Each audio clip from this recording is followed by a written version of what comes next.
over the weekend, the Governor-General and the Chief of the Defence Force joined members of Parliament and other dignitaries to commission HMAS Supply, the Navy's new auxiliary oiler replenishment ship. And one performance in honour of the new vessel raised a lot of eyebrows.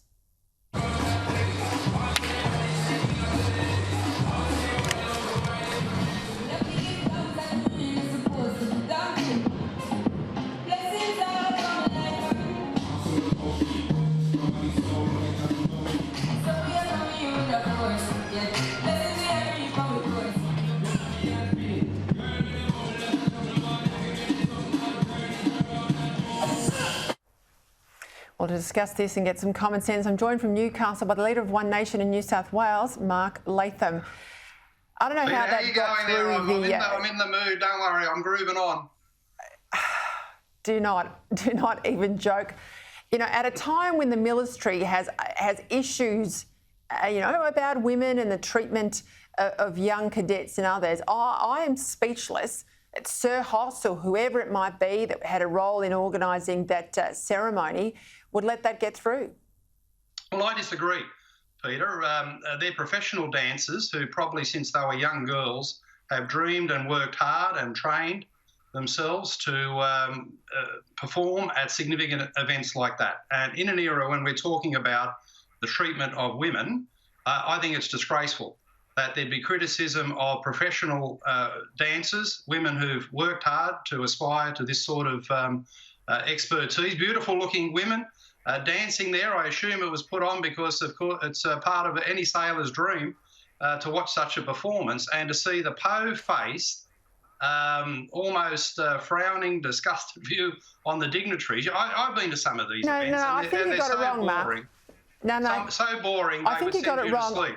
Well, how come you've got Christine Holgate on there who didn't do her job properly and somehow she's a damsel in distress, some form of new national hero, and we're attacking women who did do their job properly, paid for it professionally, to put on a bit of entertainment? OK, Mark Latham, first point, I'm not attacking the women. I'm having a crack at Sir Hoss, ceremonial entity for people at home that put together these sorts of commissioning services. I'm having a crack at the organisers, not the women. They deserve to earn a quid. If that's what they love to do, that's great, but it shouldn't have been employed and deployed into the program on that day. I don't think that the men and women there watching it were po-faced as much as they didn't know where to look and they're perhaps a little bit embarrassed about it all. And finally, and probably most importantly, I'm not talking to Holgate because she's some damsel in distress.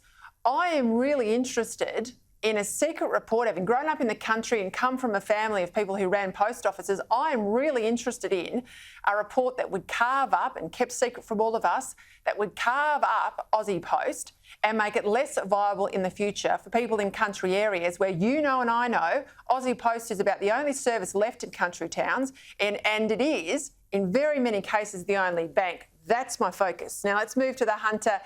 Hunter, I'm interested in that by-election. The ALP have got their candidate, a mining official, Jeff Drayton. What do you make of him? Well, Peter, he's like a Hollywood backlot. There's a facade there that's a coal mine, but you look behind the cardboard cutout, there's Joel Fitzgibbon on the back bench. There's a whole swag of Labor state front benchers who hate coal. There's the net zero 2050 commitment to drive coal out of the Australian economy.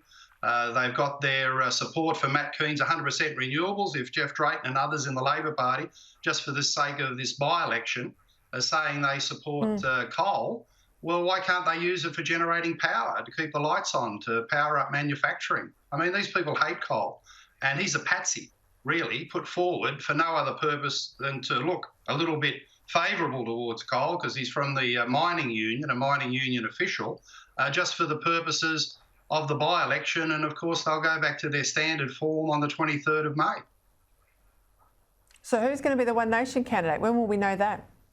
We're announcing that tomorrow, Peter. We've got a very good candidate running, and pro-coal, pro-jobs, unashamedly pro-economic development. And also, let's make a very important point. All the disparaging of coal that we get from Matt Kean and the Labor Party and, of course, the Greens, Here's one bit of data for you. The Singleton and Muswellbrook local government areas contribute 55% of the mining royalties in New South Wales. That's $1.1 billion. But each year in transport projects, only $100 million goes left back into the seats. Less than 10% goes back into those local government areas. So the district is massively shortchanged. If they got just 50% of the money they put in to state coffers, you could build improved hospitals, roads, training facilities, sporting facilities, and we'll be campaigning hard on Upper Hunt and getting its fair share. And that candidate, is that candidate you? Is that candidate you? You'll find out tomorrow. But Peter, probably also having a bit of fun in the Upper Hunt. Maybe we'll have some dancing girls. We won't be doing PC. We won't be doing wowserism. We won't be doing cancel culture. You know, if we can have a bit of fun in the campaign, we'll do that too.